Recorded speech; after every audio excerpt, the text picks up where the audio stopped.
Continuando, então. Página 16. Vai ter um texto falando nas ondas da rádio. E ele vai falar da Voz do Brasil, que existe até hoje. Toda a rádio que vocês forem escutar às 6 horas. Acho que é 6 horas. Tem 6 ou 7? Não, de 6 às 7. Tenho quase certeza. É a Voz do Brasil que tem até hoje. Então ele vai falar sobre isso. Então a primeira pergunta é: qual é o assunto do documento e a quem ou a que se refere? Então o texto que vocês vão ler se refere à Hora do Brasil, que foi transmitido em 7 de setembro, por ocasião das comemorações do Dia da Independência do Brasil. Tá? Então, da Hora do Brasil. Hoje em dia, quando começa, Voz do Brasil! Vai, falou. 2. Identifique os termos ou expressões que o locutor utiliza para criar o sentimento de patriotismo. E aí, um deles pode ser um grande programa, um grande conjunto orfeônico, e por aí vai. Tá? Então, tá fácil. 17. Relacionando as expressões abaixo, escreva um parágrafo sobre a utilização do rádio como veículo de propaganda. Aí ele fala: Estado Novo, rádio, legitimidade e poder. Aqui, vocês vão... Aqui é uma resposta pessoal. Se vocês quiserem, vocês vão escrever a frase, depois me manda no grupo, por e-mail, no Facebook, inbox, enfim. Bota lá, olha, botei tal frase na página 17, na questão 3. Tá bom? Para ver o que vocês escreveram. Só uma coisinha que eu tinha pensado em falar e não tinha falado ainda. Não sei se vocês já repararam que na apostila de vocês vem falando assim: visite a Educopédia. Educopédia é uma página que tem vários vídeos também para auxiliar vocês a estudar a matéria, tá? E vídeos muito mais elaborados, sofisticados e melhores do que isso que eu estou fazendo, né? Pessoas da área. Como já falei, isso é para ajudar. Não sou professora de história, pelo amor de Deus. Página 18. Tem outro texto, né, que foi adaptado do site da CPDOC. Uma observação: esse site eu conheci quando estudei no Pedro II. CPDOC é um site que tem arquivos históricos, imagens históricas da história brasileira. É muito interessante. É um site da Fundação Getúlio Vargas.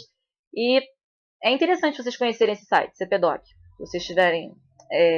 cpdoc.fgv.br. Se vocês tiverem tempo, interesse, né? É legal. Vocês olharem, tem charges das épocas, textos, enfim. Aí vem. De acordo com o texto, qual a importância de Getúlio Vargas para a política brasileira? E aqui ele é considerado como um divisor de águas entre as forças políticas do país, inaugurando o que foi considerado uma nova era e deixando um legado para o futuro. Ou seja, ele deixou esperança, otimismo, né? Quando ele começou. Quando ele mesmo se deu o golpe, né? E ele veio estabelecer algumas leis trabalhistas, ele ficou como aclamado pelo povo.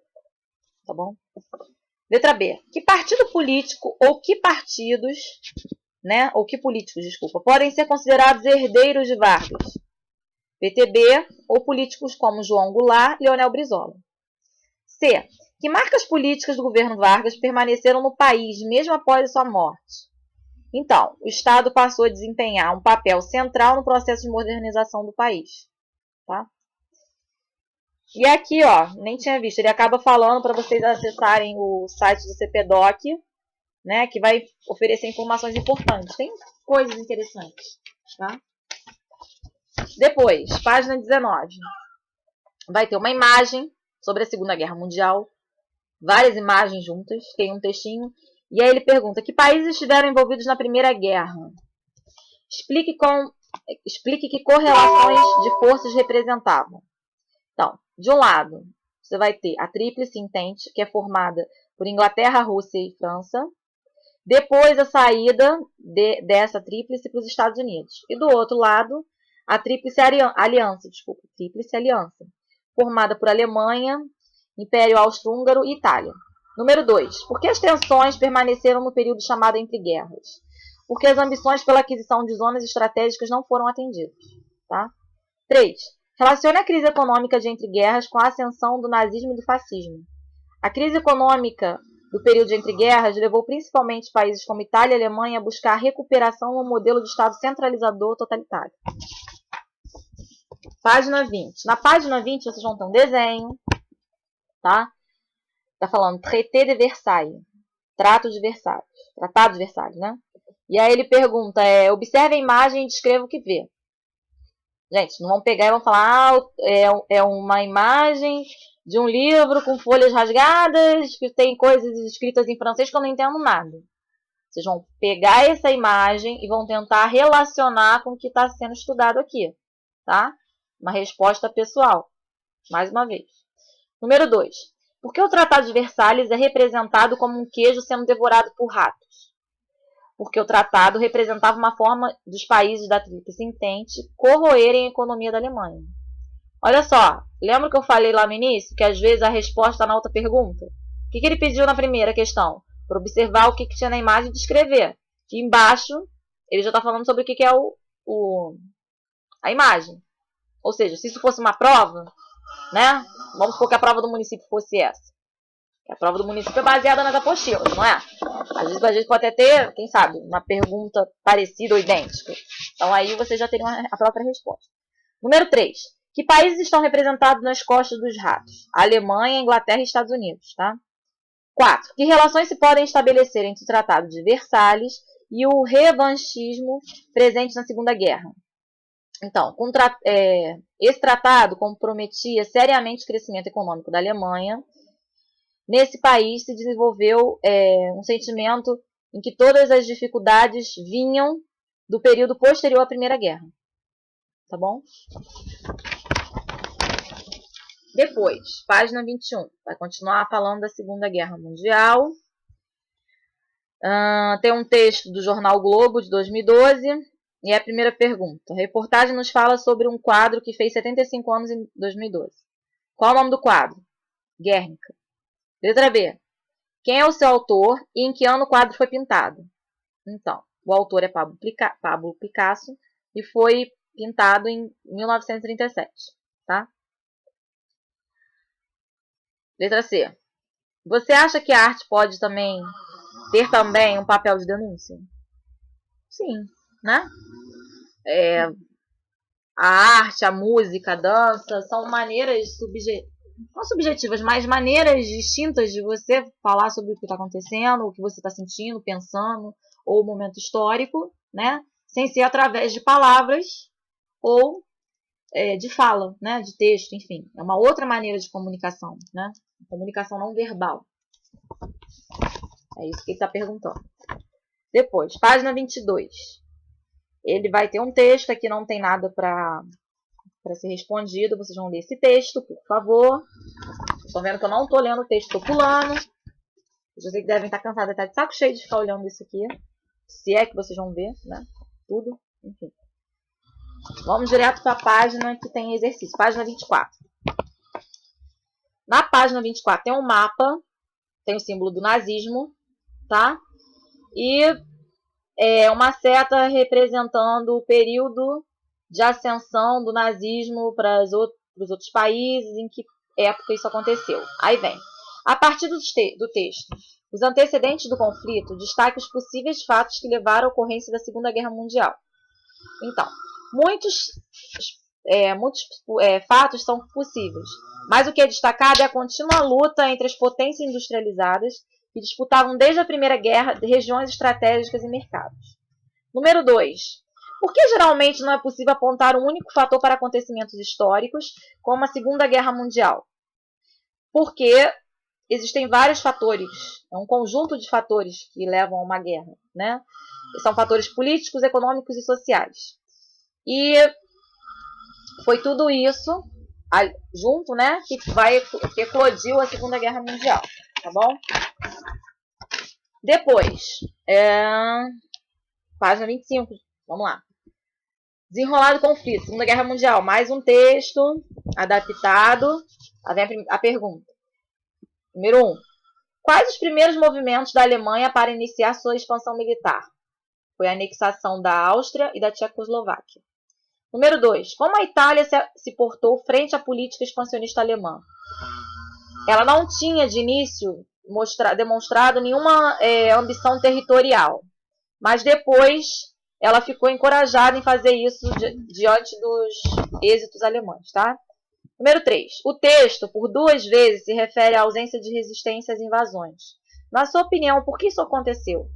Tá? E aí, o objetivo é que vocês observem que naquela época a expansão do socialismo era mais temida do que a expansão nazi-fascista, tá bom? Por isso que aconteceu isso. Página 26. Vai ter um outro texto falando da guerra passo a passo, tá bom? E aí, só uma coisinha, embaixo tem assim, seu livro didático é muito importante nesse momento. Porque a apostila, muitas vezes, ela está resumindo a matéria. Então, às vezes, alguns detalhes históricos ou de outras matérias, pode ser que não tenham aqui. Pode ser que eu esteja falando besteira. Mas quanto mais informação vocês tiverem, melhor. Isso daí eu não estou falando besteira, estou falando verdade. Então, assim, se vocês acharem que isso aqui é pouco, é bom vocês pegarem um livro. Por exemplo, quem vai tentar a prova esse ano para a FAETEC, né? Na FAETEC, cai português, matemática, história, geografia, ciências. Então, vocês têm que estar por dentro das matérias. Então, se vocês sabem um pouquinho a mais do que está na apostila, já é um diferencial com aquela pessoa que só estuda apostila. E um diferencial maior ainda com aquela que nem na apostila pega, né? Estudar nada. Enfim. Vamos lá. Página 27. Aí, na página 27, ele vai fazer a linha do tempo e vai pedir para você marcar na linha do tempo os acontecimentos históricos. Então, 39 é a invasão da Polônia. 40, invasão da Noruega e Dinamarca. 41, ataque a... Aí você vai falar, o que é ataque ao URSS? Era a União Soviética, tá? 42, aliados ocupam a Itália. 43, rendição da Itália. 44, invasão da Normandia. E 45, rendição da Alemanha, tá bom? Página 28, tem outro texto, vocês lerem. E aí vem. No discurso de Hitler, é possível identificar ideias preconceituosas? Justifique com um trecho do texto. O que vocês acham? Óbvio, né? Agora o trecho, isso daí é português, vocês vão olhar o trecho e vão ver. Mas é óbvio que tem preconceito. 2. Qual o destino da classe culta polonesa, intelectuais, professores e cientistas, traçado por Hitler nesse discurso? Que ameaça essas pessoas ofereceu aos seus planos? Então, segundo ele, eles teriam que ser exterminados. Na medida em que eram pessoas cultas, poderiam ser uma ameaça no sentido de que poderiam questionar a política hitlerista. Por que será que as pessoas não querem que vocês estudem? Né? Porque quando vocês sabem demais, é uma ameaça para o governo. Vocês sabem os direitos e deveres. E vocês sabem o que está certo e o que está errado e o que vocês podem reivindicar. Então, por isso, que por mais que alguns achem, ou a maioria achem chato, estudar, sentar, estudar, é importante. Porque aí vocês podem se defender. Se vocês ficarem na ignorância, não é burrice, tá? Mas o que é ignorância? É você não saber um conteúdo. Então, se você fica na ignorância de não saber nada, você não tem como se defender. Como é que você vai... Que argumento que você vai usar se você não sabe? Né? Se você tiver o argumento, você pode se defender. Senão, você não tem. Você vai falar, e vai entrar no ouvido, vai sair no outro, não vai adiantar de nada. Agora, quando você tem um argumento, é diferente. Por isso que Hitler queria matar essas pessoas. Tá? 3. Ideias preconceituosas ainda existem em nossa sociedade. Você poderia citar algumas ideias preconceituosas que estejam presentes no nosso dia a dia? Qual a sua opinião sobre elas? Converse com seus colegas e com seu professor. Aqui, gente, existem várias questões de preconceito que existem até hoje, né? Preconceito ao homossexualismo, bullying, né? Preconceito com raça, enfim, coisas que ainda existem, infelizmente. Né? Não vou entrar nesse âmbito, mas aí cada um vai colocar o que quiser. Né? Isso é bem subjetivo. Vamos lá, página 29. Outro texto e uma imagem, né? Tá correlacionando os dois. Depois vai falar do Holocausto, que era onde as pessoas morriam, né? Na época do nazismo, infelizmente. Na página 31. Aqui eu não vou fazer porque vocês vão ter que assistir o filme. Se eu der a resposta, vocês não vão ver o filme, não vão responder. Então vocês vão ver o filme, depois me passem a resposta e eu falo se está certo ou está errado. Tá bom?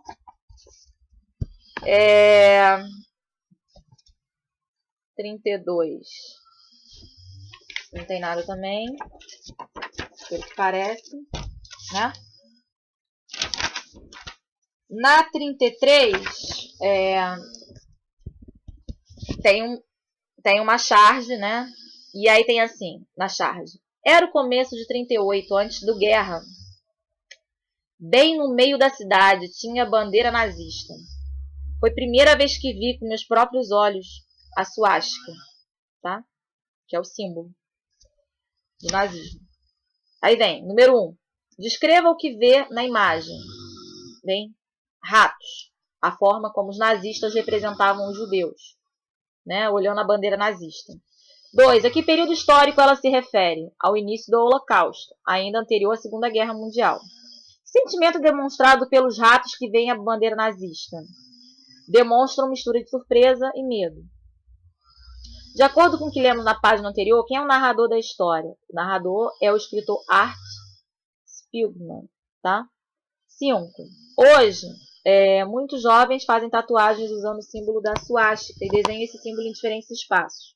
Você conhece o significado da suástica? Na sua opinião, qual deve ser nossa atitude diante dos símbolos que representam governos totalitários e que são marcas de intolerância? Tá? Aqui, mais uma vez, eu não vou entrar nesse mérito, isso aqui é subjetivo, cada um tem sua opinião, tá? Então, cada um vai ter liberdade de escrever, liberdade de expressão, de opinião, enfim. Página 34. E aqui é uma história real de uma sobrevivente do Holocausto, tá? Ela vai contar a história dela. É importante que vocês leiam, né? Que aí vocês veem. É aquela coisa. Uma coisa é a gente contar a história, outra coisa é a gente ouvir a história relatada por alguém que viveu aquele momento, né? Que passou por aquele momento. Ainda mais o Holocausto, que é um momento tão complicado e triste, né? Da história. Página 35, página 36. Vão falar continuar falando do Holocausto, guerra, enfim. 37. Vai começar a falar do desfecho da Segunda Guerra, hegemonia dos Estados Unidos, bloco capitalista versus bloco socialista. Tá? 38 vai continuar com isso. Página 39, vamos lá. Recapitulação. Agora sim saiu. Número 1. Em que contexto os discursos foram pronunciados? No contexto da Guerra Fria. 2. Que forças políticas estão representadas nos dois discursos? Blocos capitalista e socialista, tá? O RSS é a União Soviética, que representava o socialismo, e o maior representante do capitalismo era os Estados Unidos. 3. Podemos dizer que os presidentes fazem acusações mútuas ao regime de oposição? Destaque dos discursos, os trechos que comprovam sua resposta. Sim. E aí o trecho eu vou deixar com vocês para destacar. Tá? Interpretação de texto. 4. No discurso do presidente Truman, a que bloco político ele se refere quando fala de uma minoria imposta pela força a uma maioria? O presidente Truman se refere ao bloco liderado pela União Soviética. Tá? 5. Em relação ao discurso Stalin, qual era, segundo ele, a principal característica da orientação política defendida pelos Estados Unidos e Inglaterra? Fortalecer o imperialismo e anular a democracia. Tá bom? 6. Descreva a charge de Belmont ao lado e diga que período histórico retrata. Ele vai retratar o período pós-Segunda Guerra e Guerra Fria entre Estados Unidos e União Soviética. 7. Relacione a charge aos discursos lidos anteriormente e diga que personagens estão nela representados. Os presidentes Truman, dos Estados Unidos, e Stalin, da União Soviética. 8. Que mensagem está implícita na charge? Desejo de cada um dos países de dominar o mundo, derrotando a nação rival. 9. Dê um título à charge. Isso aí é subjetivo de novo, cada um vai dar sua resposta.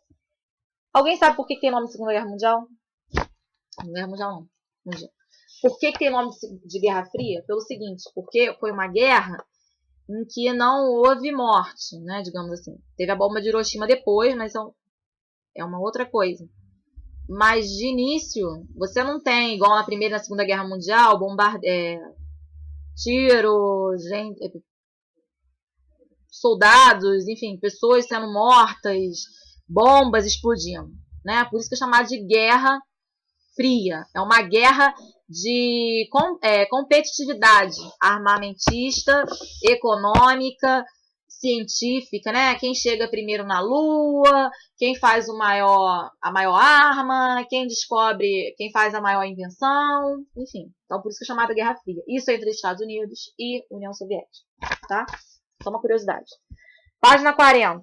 Nova Ordem Internacional da Bipolaridade, a Guerra Fria. Ou seja, socialismo de um lado, capitalismo do outro. Capitalismo Estados Unidos, socialismo União Soviética. É isso que ele vai falar. Página 41. Aí aqui você tem uma tabela, um gráfico. Tabela não, gráfico. Comparando os países, né? Alguns países, Inglaterra, França, Itália, Alemanha, Holanda. E aí você tem em cinza os créditos e em cinza escuro os donativos. E os milhares de milhões de dólares que foram foram arrecadados, foram doados nesse período. Aí vem a primeira pergunta. Quando aconteceu essa ajuda econômica dos Estados Unidos aos países europeus? A partir de 47, como estratégia pós-Segunda Guerra. Tá bom? Por que os Estados Unidos virou... Isso aí é uma coisa que eu vou falar, mas não tem a ver agora com a matéria em si.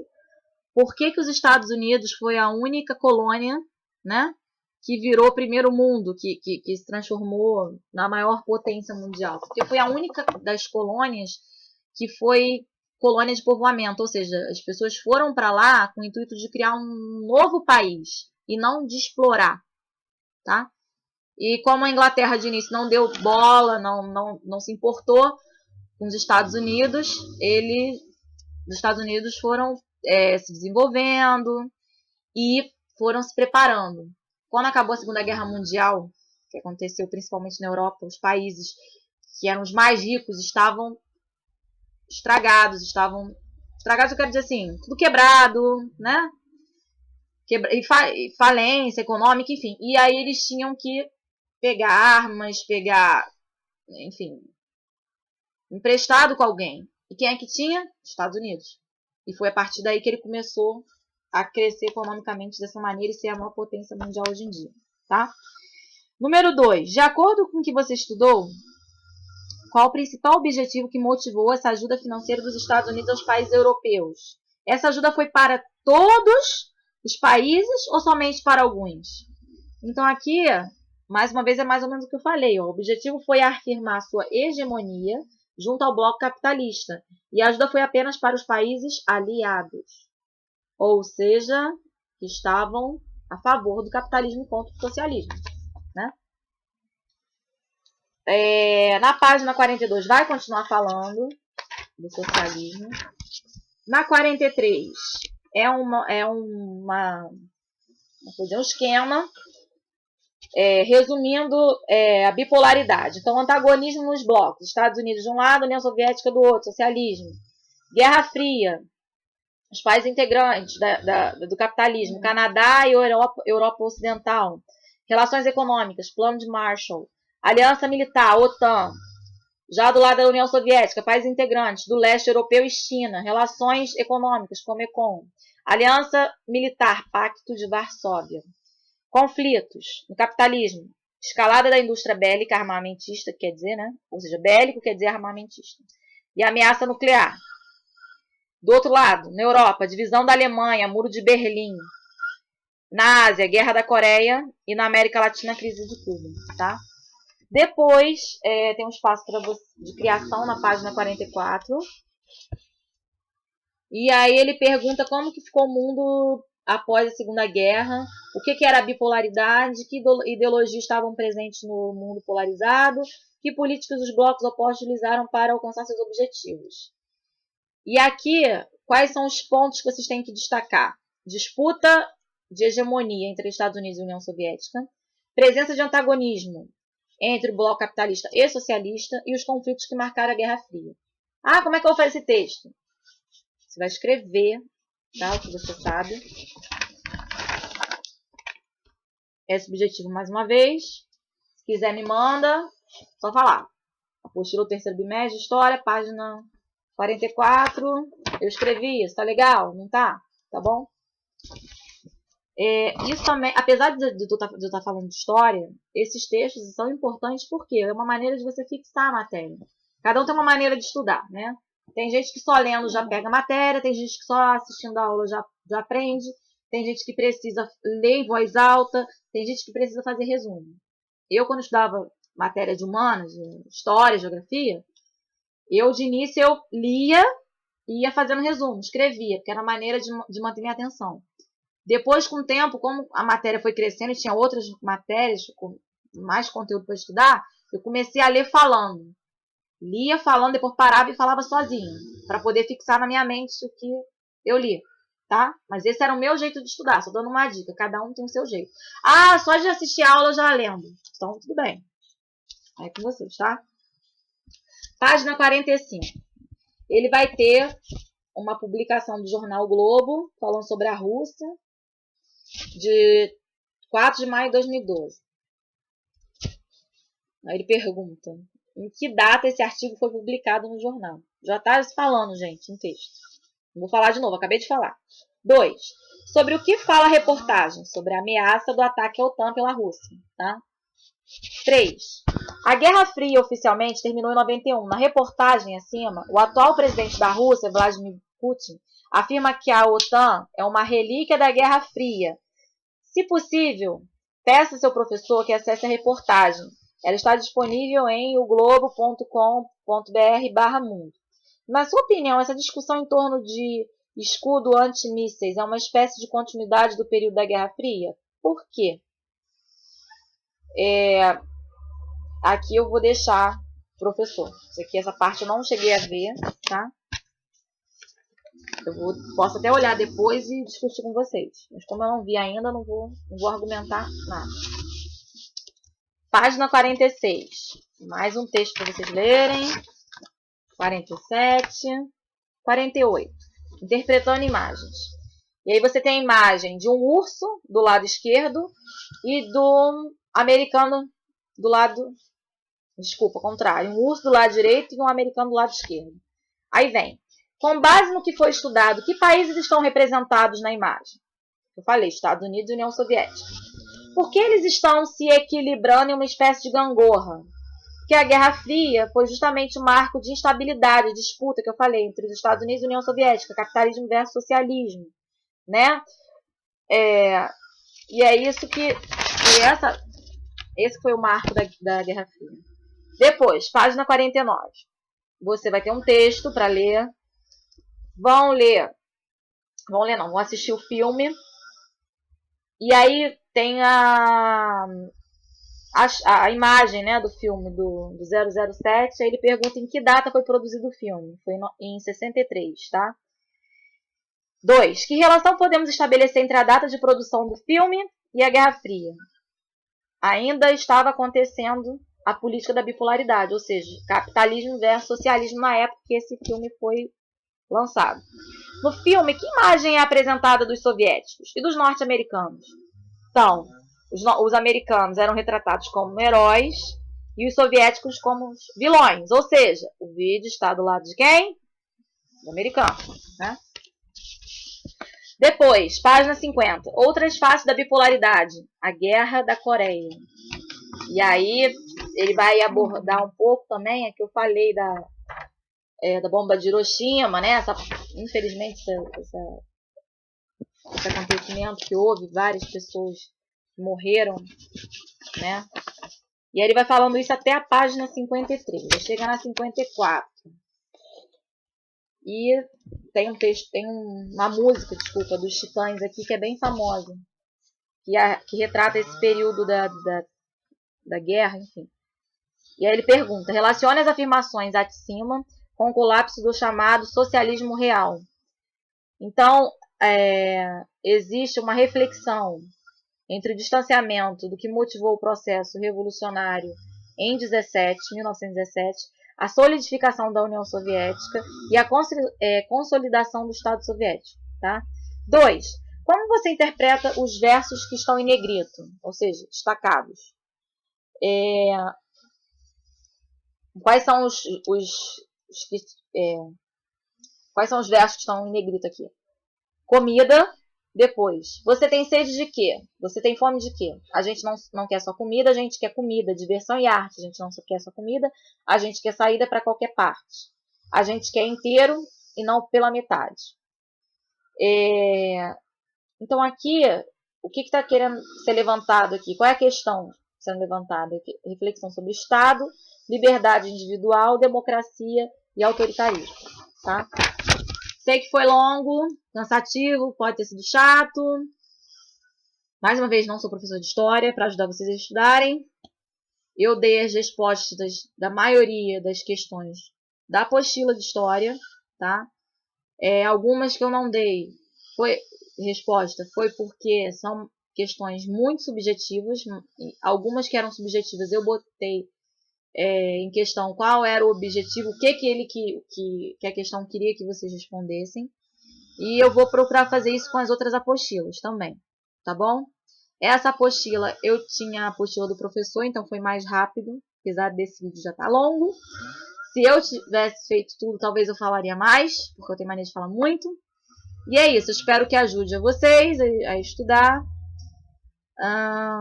Não estou acostumada a fazer vídeo, então não vou cortar o vídeo, porque, enfim, não trabalho com edição de vídeo, é a primeira vez que eu estou gravando, não sei o que isso vai dar, não sei se vocês vão gostar ou não. A ideia é ajudar vocês. Se não ajudar, me fala que eu não faço mais, tá bom? Beijo, boa noite e até o próximo apostila.